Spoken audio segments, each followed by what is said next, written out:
Bueno, yo traje para leerles algo, prometo ser breve, si después por ahí se hay un poquito de tiempo charlamos. Bueno, hacia mediados del 2010 entrevisté a Carlos Jesús Torres, un veterano de la guerra de Malvinas. Torres había estado en la batalla de Darwin Goose Green, que se conoce como Pradera del Ganso, que fue una batalla que ocurrió entre el 27 y el 29 de mayo de 1982, ahora se van a cumplir 34 años. Pradera del Ganso fue la batalla más larga de la guerra de Malvinas, duró alrededor de 36 horas y una tercera parte, un poco más de la tercera parte de los caídos durante la batalla, durante la guerra murieron ahí. Hay tres grandes grupos de caídos en la guerra de Malvinas. El más grande es el del hundimiento de Belgrano, que el lunes se cumple 34 años también. Murieron 274 murieron por el impacto del primer misil que desplegó el Conqueror, y 274 y 323 en total. Y de los 649 que murieron oficialmente durante la guerra, y en Goose Green murieron alrededor de 250 soldados de infantería, la mayoría conscriptos. El tercer grupo es el de los aviadores, alrededor de 55 aviadores murieron en la guerra de Malvinas. Bueno, Carlos Jesús Torres había nacido en Chaco, nació en Chaco en una familia muy numerosa, y esa tarde del 2010 que lo entrevistó me contó que hasta los 18 años compartió un puesto en el campo, en el norte de la provincia, con su familia, y una vez, según palabras de su tío, que era gendarme, se enteró de que se hacía el servicio militar, le daban el desayuno todos los días. Así que hacia fines de 1981 se presentó en una guarnición de Corrientes, lo destinaron al Regimiento 12 de Infantería General Arenales, con sede en Mercedes, y Torres era de muy baja estatura, piel oscura, muy flaco, y no sabía la fecha exacta de su alta militar, pero sí recordaba muy bien que en marzo de 1982 lo llevaron primero a Comodoro Rivadavia por tren, medio de transporte que nunca había usado, que no conocía, y luego en abril por avión, medio de transporte que tampoco conocía, mucho menos, a las Islas Malvinas. Ahí sirvió en una batería antiaérea como ayudante artillero, y aunque su alfabetización había sido rudimentaria, enseguida comprendió lo que tenía que hacer cuando un teniente de artillería le dijo: vienen los aviones y nosotros les tiramos. Si les pegamos, ganamos. Si no les pegamos, ganan ellos. Durante nuestra charla hablamos mucho de la guerra y también de la posguerra, y él, con un tono de voz que se notaba ya había usado antes, un tono de voz casi ensayado, podemos decir, me repitió que en Goose Green le llamaba mucho la atención que los otros soldados se quejaran tanto cuando no se racionaba, cuando no les daban de comer, que era bastante habitual, sobre todo cuando empezó la guerra. Yo estaba acostumbrado, me dijo Torres, a saltearme una o dos comidas. ¿Qué va a pasar? No pasa nada. Se reía de eso. Otra cosa que me repitió esa tarde fue que lo peor era el frío. ¿Qué fue lo peor de la guerra? ¿El hambre? No. ¿Los abusos de los suboficiales? No. ¿Los bombardeos? No. ¿El miedo en seco, sin nada? No. El tema era el frío, dice. El frío lo volvía loco, según sus palabras. La noche le daba miedo, pero no por la oscuridad impenetrable de las islas y el mar, sino por el frío. Yo no le tenía miedo a los aviones ingleses, me dijo Torres. No sabía qué era, no sabía lo que era un avión.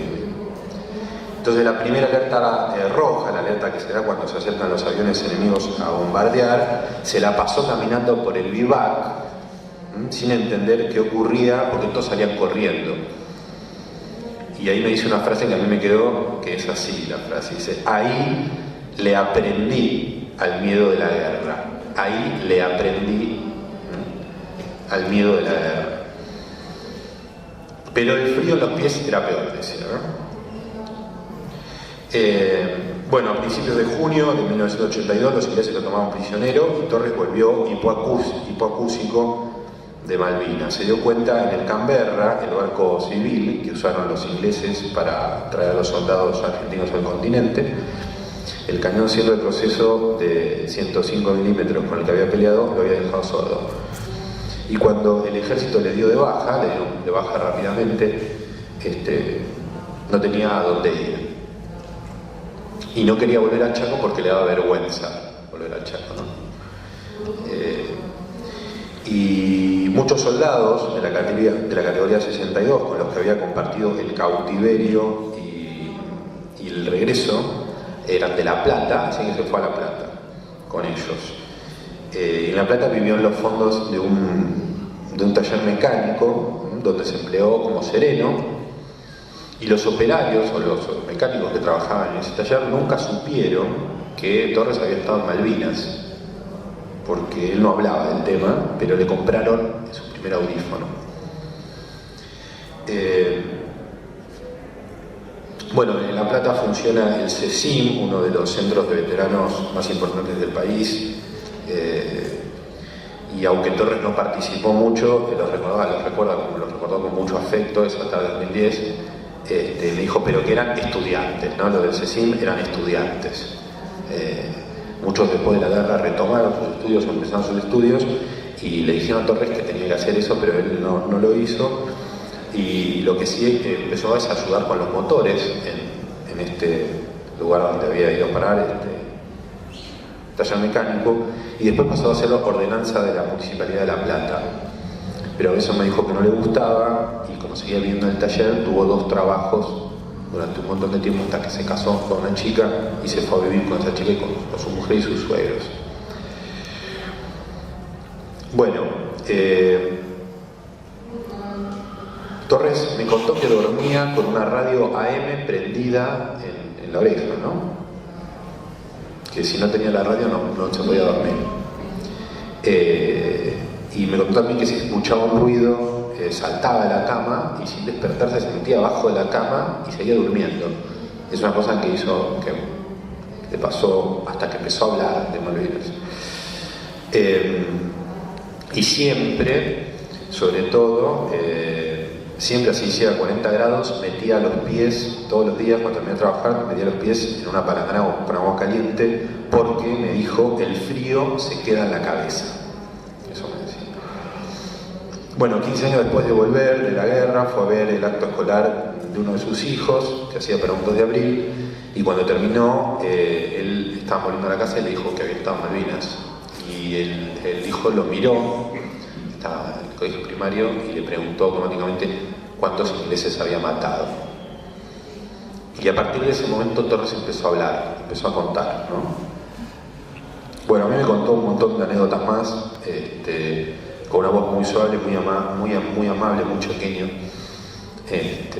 donde era posible escuchar mucho más de lo que él me contaba. Pero ahora me gustaría introducir el segundo sujeto de estudio que tengo. Para la época que le hice esta entrevista a Carlos Jesús Torres, yo participaba en un grupo de estudio que funcionaba en la calle Charcas de la ciudad de Buenos Aires, Palermo, lo que se conoce como Palermo Freud. Y en esas tertulias, por llamarlas de una manera, leíamos el seminario 7 de Lacan o el libro clásico de Koyev sobre Hegel, y asistían muchos psicólogos UBA. Uno de ellos era Agustín, llamémoslo Agustín. Era hijo de un conocido psiquiatra, se había formado en la bibliografía ya clásica del psicoanálisis, como es a la usanza de la Facultad de Psicología de la UBA. Pero también hablaba de neurotransmisores, fue una de las primeras personas que yo conocí hablando de neurotransmisores con mucha precisión, y sabía mucho de medicación, creo que antes por consumo que por estudio, y no se dedicaba a la clínica. Agustín vivía de la investigación, de la docencia, y tenía una beca del CONICET para hacer su doctorado. Según me contaba, estaba escribiendo una ambiciosa tesis cuyo título, siempre provisorio, era, la recompongo más o menos porque no me acuerdo bien, pero era así como diferencias y convergencias entre la psiquiatría y el psicoanálisis en la Argentina de fines del siglo XX, algo imposible de escribir. Agustín tenía una característica, ¿por qué lo traigo a Agustín como personaje? Tenía una característica vital muy concreta: todo le daba miedo, ¿no? Todo le generaba inseguridad. A saber, le preocupaba que su director de tesis no lo atendiera cuando lo llamaba por teléfono. Le preocupaba que su director de tesis lo atendiera cuando llamaba por teléfono. Le preocupaba que su director de tesis leyera, o sea, se interiorizara con su investigación. Le daba mucho miedo al mismo tiempo que su tutor leyera y que no leyera lo que él escribía. ¿Se entiende, no? O sea, no había forma de no tener estar preocupado. Le daba miedo presentarse en un congreso y también le preocupaba muchísimo no presentarse en un congreso, ¿no? Siempre estaba paranoico de que no le renovaran la beca que él tenía, de la que vivía, y la suma de todos sus miedos se cifraba de una manera muy puntual, ahora a distancia lo veo con mucha claridad, en un miedo muy fuerte a la indigencia, ¿sí? A la indigencia material, de la cual por otra parte estaba completamente exceptuado, digamos, no había ninguna forma de que él cayera en la indigencia, pero ese era su gran miedo. Y también lo incomodaba la idea de tener que cumplir un horario laboral. Al mismo tiempo que lo asustaba la indigencia material, la idea de tener que cumplir un horario y trabajar con un horario lo desesperaba, así prácticamente. Algo que por otra parte nunca había hecho, ¿no? Bueno, entonces resumiendo, Agustín sentía miedo a la frustración y a la inmovilidad intelectual, y eso lo frustraba y lo llevaba directamente a la inmovilidad intelectual.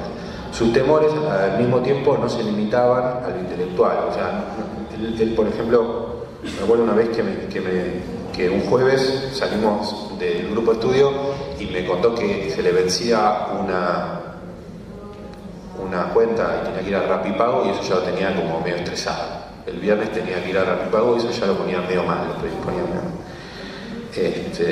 Pero bueno, el primer tema de su vida era el análisis compulsivo de la vida académica, ¿no? De hecho, la vida universitaria, para decirlo como un hipérbole, y esto es lo que quiero traer hoy acá, lo traumatizaba, ¿no? Trabajaba en una cátedra donde recelaba de todos y se la pasaba hablando mal de todos sus colegas. Ese mundo que debía ser de intercambio, de conocimiento, se mutaba muy rápido en algo intrascendente que no le interesaba, y después más rápido en algo insatisfactorio, completamente insatisfactorio, y de ahí algo amenazante, algo siniestro, ¿no? Que lo amenazaba. Por ejemplo, una crítica o un desacuerdo lo dejaba temblando de impotencia por días. Una mala devolución a un trabajo, a una jornada, lo demolía anímicamente por un montón de tiempo, y reaccionaba jurándose no presentarse nunca más en ningún tipo de encuentro de esa línea, digamos. Esto es muy curioso. También encontraba reflejos de mala leche siempre en los comentarios que le decían a sus progresos. Igual decía, che, qué bien esto que dijiste, y él pensaba que era algo que escondía, ¿sí?, una descalificación. Cuando el grupo de estudios en el que estábamos terminó, se separó, Agustín me siguió llamando cada tanto para saber si alguien había hablado mal de él, y me consultaba si eso podía perjudicarlo. 6 meses después de que, ¿no? Pero lo cómico era que, o lo trágico, era que él estaba seguro que esto era así, llamaba para verificar, ¿no? Bueno, y una última característica que tenía era que Agustín conocía las diferencias, virtudes y defectos de la citalopram, la clomipramina, el escitalopram, la fluoxetina, la fluvoxamina, la paroxetina y la sertralina, y también todas las características de las diferentes marcas con las que se comercializaban estas drogas, y sus respectivos genéricos. Y me acuerdo porque me las escribió en un libro, en la portadilla de un libro, ¿no? Una vez estábamos en un bar y me hizo toda la lista. De hecho, los fármacos era lo único sobre lo que hablaba, perdón si lo leí mal, pero los fármacos era lo único sobre lo que hablaba sin ningún tipo de relativismos, con muchísima seguridad. Bueno, en un momento de nuestra, por decirlo de alguna manera, breve relación profesional, pensé que Agustín usaba su fobia como accesorio, como puede ser el marco de unos anteojos o una remera o lo que fuere, una bufanda. Ahora que me exigí más para pensar esta comunicación, me pregunto si no podía ser este grupo de miedos que él tenía parte de su formación intelectual. Yo creo que sí. Hay un hábito que como hábito va entrando en la psiquis, ¿no? Tengo una única prueba para argumentar esto. Teníamos una amiga en común que me contó que había estudiado con él. Yo incluso fue la novia, que se había hecho muy famoso en la Facultad de Psicología, Agustín, porque entró a dar un examen, quizás el último examen de su carrera, no lo pude verificar eso, y se sentó en un pupitre estratégicamente aislado, ¿no? Para tomar examen, una situación muy clásica que seguramente todos conocemos acá. Se sentó, le dijo buenos días a la mesa examinadora y sin mediación se desmayó. Y algunas versiones cuentan, me contaba mi amiga, que señalaban que se había puesto todo pálido y que se le habían amoritonado todos los labios, ¿sí? Como si alguien le hubiera pegado. Bueno, no se sabe después qué pasó así del examen, yo nunca me enteré, pero en mi universidad, yo soy licenciado en letras, tiendo a creer porque he visto gente vomitando antes de dar exámenes, ¿no? Es una cosa que no es una cosa tan rara, no es algo común, pero tampoco es algo tan excepcional. Bueno, comparar el veterano de guerra con el joven universitario no es procedente, ¿no? Sin embargo, creo que sirve para entender que existe una pedagogía del miedo. El miedo creo que se enseña, sobre todo se aprende más que se enseña. Y es un constructo social no atávico, ¿no? Es un constructo social transmitido. Por ejemplo, el miedo a los insectos, ¿no? Que es un miedo muy esencial, y si uno se pone a ver que hay niños de la misma edad que tienen miedo a diferentes insectos o directamente no tienen miedos, y cuando uno va a los padres rápidamente entiende que hay una relación, que ese miedo fue enseñado.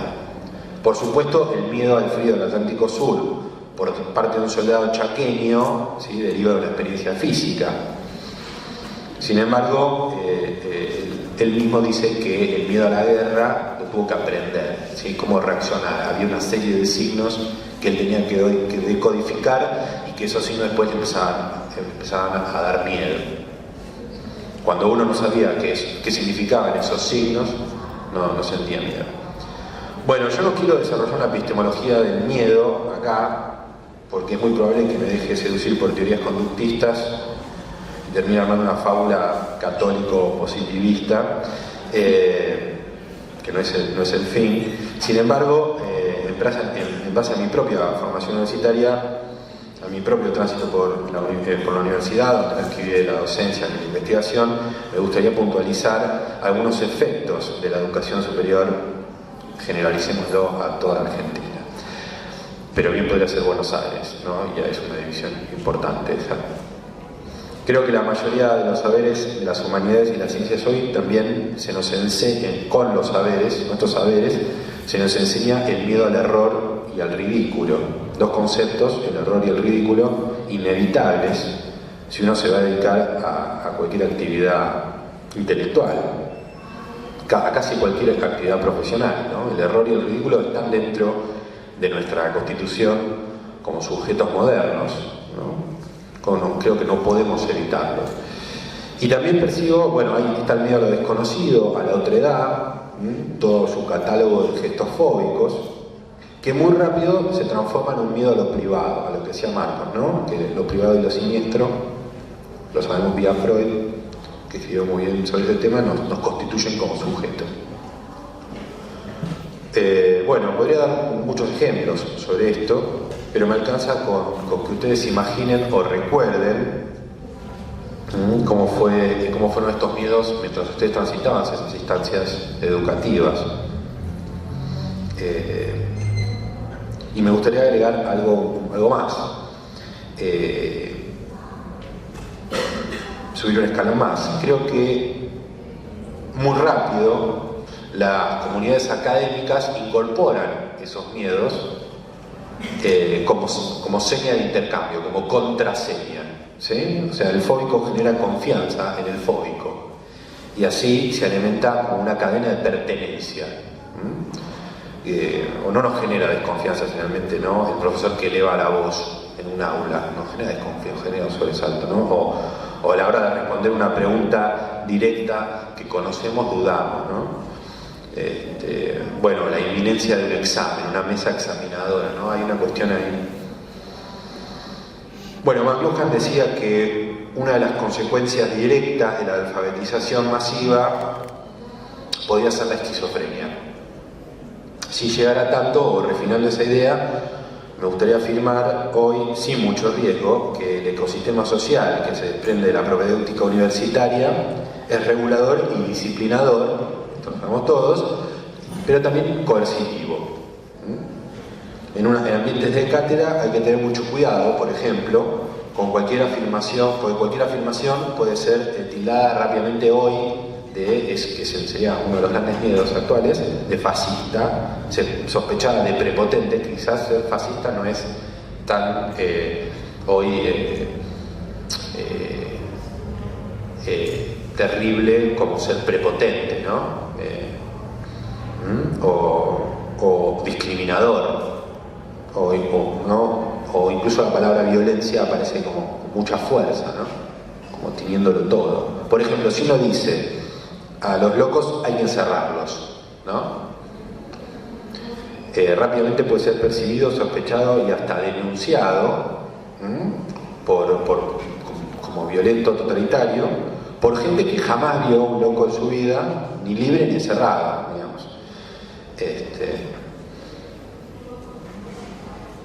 Pero, y acá subo un escalón más todavía, y creo que es lo más terrible de todo, o lo más dañino, en algunos ámbitos, más allá de esta contraseña, las fobias pueden incluso ser percibidas como signo de inteligencia.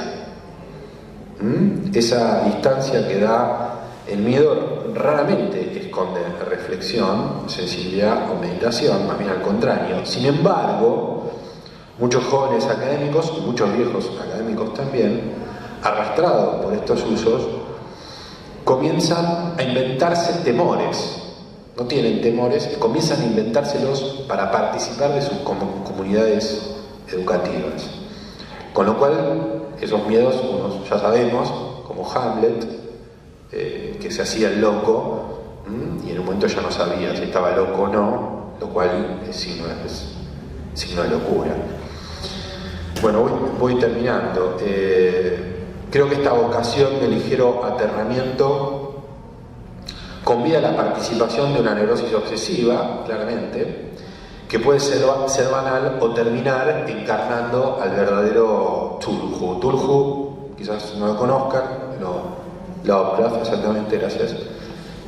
Bueno, Lovecraft con los restos del positivismo, unas lecturas arqueológicas muy raras, una imaginación muy frondosa y un desprecio muy muy grande por la vida humana, a principios del siglo XX imaginó a Cthulhu o Tulhu, que es el padre el padre oscuro de todos los mitos de su literatura. Es como una especie de gigante negro, como un gran pulpo, como un monstruo de todos los monstruos, que existe desde el principio de la creación de la Tierra y que asciende de las profundidades del mar al mismo tiempo que pertenece a un espacio extraterrestre, ¿no? Por supuesto, a nuestras vidas nos llega con esa forma, más allá de los libros y las pantallas, se proyecta en formas menos espectaculares, pero igualmente horrorosas, como el desprecio, la humillación, la ansiedad o directamente la concha, ese artefacto incómodo, pringoso, inasible, que es un agujero que cuando nosotros empezamos a tener miedo se llena de dientes. Es un agujero que quema, que arde, que muerde y que desgarra. Esto viene a colación de que hace muy poco un psicoanalista me dijo: el problema es que la gente no coge. Me dijo eso y se fue. Y me pensé que tenía razón.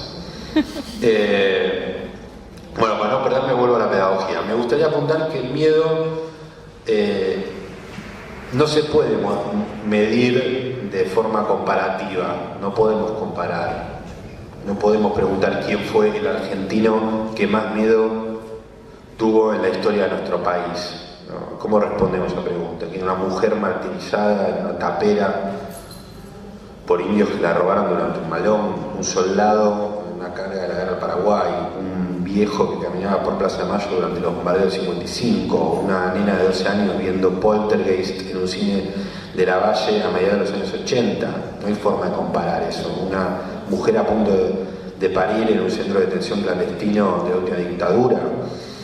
No tiene sentido comparar miedos de forma cuantitativa, ¿no? Un soldado, un psicólogo, un general, un alumno van a tener siempre miedos diferentes, de calidades diferentes, que derivan en sufrimientos y remedios diferentes. Sin embargo, podríamos hacer consciente que aprendemos a amar, a odiar, a tener fe y a tener miedo, aprendemos eso, y que nuestras instituciones educativas trafican con el conocimiento una buena cuota de inseguridades. Al rechazo que nos generan las teorías que no comprendemos, las patologías que nos exceden y el trato rutinario con colegas y pacientes desagradables, me gustaría ponerle aquí, al menos para ir cerrando, una apoteosis wagneriana del fetiche y del mito, y así tirar abajo el tabú del recelo y levantar el tótem del argentino del goce. Esto llevaría mucho trabajo y sería de muy mal gusto, pero prefiero terminar diciendo que asomarnos al hombre y desarrollar una curiosidad humanista por su cuerpo y su psiquis y su cultura quizás no nos lleve directamente hacia el humanismo mismo y una amplia comodidad profesional, sino que es muy posible que nos lleve más bien en la dirección contraria, hacia un paisaje azotado donde encontraremos piezas rotas que nos pueden conmover, emocionar, desalentar, entusiasmar y en determinados momentos también incluso aterrarnos. Nada más, muchas gracias.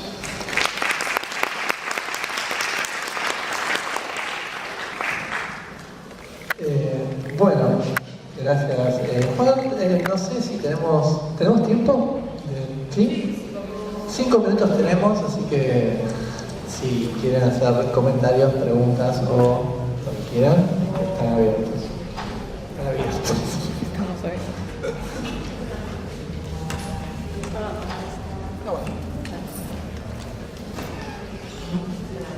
Primero me encantaron los trabajos.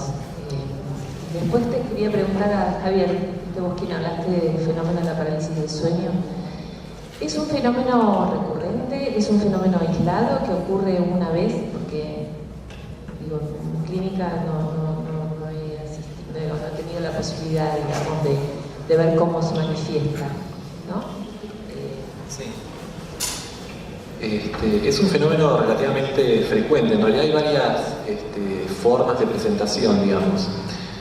Por una parte, la presentación aislada es relativamente frecuente, de hecho es posible, debería ser esperable que acá alguien lo haya tenido, de todos los que estamos presentes acá, ¿sí? En su forma aislada, ¿sí? De hecho se considera que en su forma aislada hasta alrededor de un 20% de la población general lo tiene alguna vez. Y después hay la presentación recurrente, que es más infrecuente, y luego como un componente de lo que es se me acaba de ir el nombre, este cuadro que se quedan dormidos, la narcolepsia, ¿sí? O sea, la narcolepsia podría componerse además de parálisis del sueño, pero en su forma aislada, un episodio cada tanto, y no con toda esta variante tan espectacular de la presencia, etcétera, es frecuente. Pregunten a los pacientes, no, digo en serio, porque en general, no sé si es que yo por este tema de que es un cuadro clínico que me interesa, cada tanto pregunto, y los pacientes lo suelen tener, sobre todo cuadros ansiosos. Javier, sí, yo te quería preguntar de este mismo cuadro que noté cierta frustración porque no aceptaban o no admitían la explicación médica habiendo buena respuesta a nivel farmacológico o psicoterapéutico. Te quería preguntar si en el nivel de las creencias que se proveen como respuesta hay ahí un alivio o un nivel de eficacia también como tratamiento de ese fenómeno o no. No. O sea, si uno toma el documental, por poner el ejemplo así más... El material del que disponemos. Sí, o sea, que se puede ver, no, en realidad el fenómeno en sí era digamos así, un aspecto de identidad de quien lo padecía, y la explicación que cada uno le daba a ese cuadro lo sostenía, y en ninguno de los casos dejó de tenerlo. Le seguía dando consistencia al cuadro. Y todos los pacientes o personas que hablaban del documental seguían teniendo esto. ¿Sí? Y después quería preguntarles a Marcos y a Juan, porque estoy totalmente de acuerdo en la cuestión que dijiste del cierre, que no tiene ningún sentido comparar miedos. Sí, es verdad que fue bastante impactante el contrapunto por lo menos para mí, de las dos presentaciones. Y me hacía pensar si el miedo o lo siniestro, si es que ponemos eso en alguna relación, no puede plantearse, no comparativamente, pero sí hacer algún tipo de diferencia entre el miedo que es efecto del narcisismo y el miedo o la aparición de lo siniestro, más bien como la presencia de lo que en el Uncanny Valley aparecía como la dimensión de la muerte, ¿no? De lo propio, esa antigüedad ajena que de repente se presenta pero sin ningún tipo de elaboración posible. Eso. Bueno. Yo voy a poner el nombre de Juan, que cree que... que soy yo. Claro. Sí, esa es la respuesta es esa. Me quedé pensando en la pregunta anterior, en realidad a Javier, que vos estabas con uno y casi seguís enojado porque no toma la pastilla en vez de... Pero ¿quién quisiera ser elegido por los extraterrestres para que te eligen a vos? Hacer renunciar a eso, justamente narcisistamente, como decías vos, pero, o sea, que no podés renunciar a semejante acto de narcisismo para dormir mejor. Yo te cambio de dormir peor y ser un elegido de los marcianos. A mí me pasó, ahora viene la parte testimonial, a mí me pasó eso. De hecho, con la doctora Derito, que muchos la conocemos también, una vez hablamos porque a ella también le había pasado, ya parecemos un grupo de parálisis del sueño. No, pero esto estamos en un contexto de congreso, ustedes te lo van a decir. Además, no es estigmatizante la parálisis del sueño, así que no pueden decirlo, pero es verdad. Y es una sensación muy rara. Es como vivir un síndrome de enclaustramiento, pero un segundo, es desesperante. Tu conciencia ya está y tu cuerpo no te responde. Es como la respiración, no sabes si vas a poder respirar y todo, y salís con una bocanada de aire y salís con una inspiración brutal, porque justo el cuerpo te empieza a funcionar en el momento que vos estás haciendo toda la fuerza para respirar. Al menos no se me sentó ningún demonio en el pecho ni nada, ni me llevaron los ovnis, pero así que en ese contexto sí, por ahí te tomo la pastilla, pero si fuera al revés la explicación, no sé, es difícil renunciar a eso. Es difícil renunciar al narcisismo, eso lo podemos decir ya. Ese es el tema. No, bueno, yo lo que hice fue parafrasear el capítulo 8 del Quijote, ¿no? Que es uno de los capítulos más cortos del Quijote, pero muy comentado, muy conocido, que es de las armas y las letras, donde discute el Quijote habla y da una especie de soliloquio sobre qué es más difícil y qué es peor para el individuo o qué es mejor, digamos, compara al letrado con el soldado. Él no termina de cerrar, dice no es tan fácil decidirse qué es peor, qué es más nocivo, qué es mejor, y hace una serie de rápidos punteos entre uno y el otro, y quién se necesita, quién es más importante, ¿no? Dice. Entonces, bueno, no, pero el letrado es el que organiza las guerras, pero las guerras las van a pelear los soldados, bueno, etcétera. Estudiante aparece en el momento. Yo dije que no vale comparar, yo comparé todo el tiempo, digamos, o sea, la verdad que me atraparon. Es una cuestión retórica. Yo creo que el letrado siempre tiene más miedo que el soldado, porque el soldado llega a una instancia hegeliana, ¿no? Como sujeto moderno, donde se pone en relación de triunfo y fracaso total con una otredad, con un paisaje, un escenario, y triunfa y sobrevive o muere, digamos, no tiene mucha más, ¿no? Digo, ese triunfo después puede ser muy traumático, todo lo que quieras, y puedes acarrear muchos miedos, etcétera. Pero la inminencia de ser un sujeto moderno y nunca poder comprobarlo, o sea, nunca poder estar frente a la muerte, que tiene un tipo que está haciendo el doctorado en el CONICET, que vive aterrado y no sabe por qué, me parece como muchísimo peor, digamos.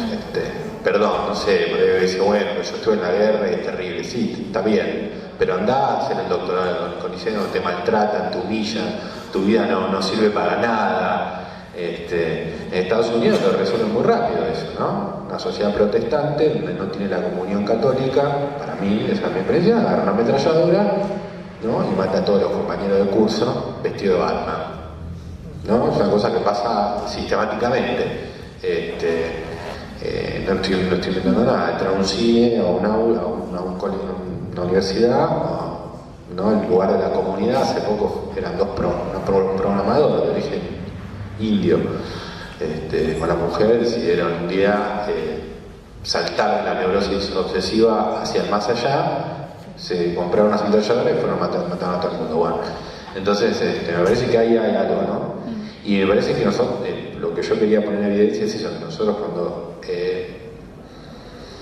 por lo menos en mi universidad, la experiencia que yo tenía de transmisión de conocimiento tenía que ver con eso, ¿no? Con una especie de tráfico narcisista, ¿no? Digamos, en vez de afinar ese narcisismo, ¿no? De trabajarlo, de compartirlo, de relativizarlo, de que nuestra neurosis no vaya a una neurosis obsesiva medicada, todo lo contrario, ¿no? Obviamente encontramos docentes que nos ayudan a paliar nuestros síntomas neuróticos y otros que los agudizan. Creo que los que los agudizan, por lo menos en la UBA, son la mayoría. Eso es lo que quería, la otra parte.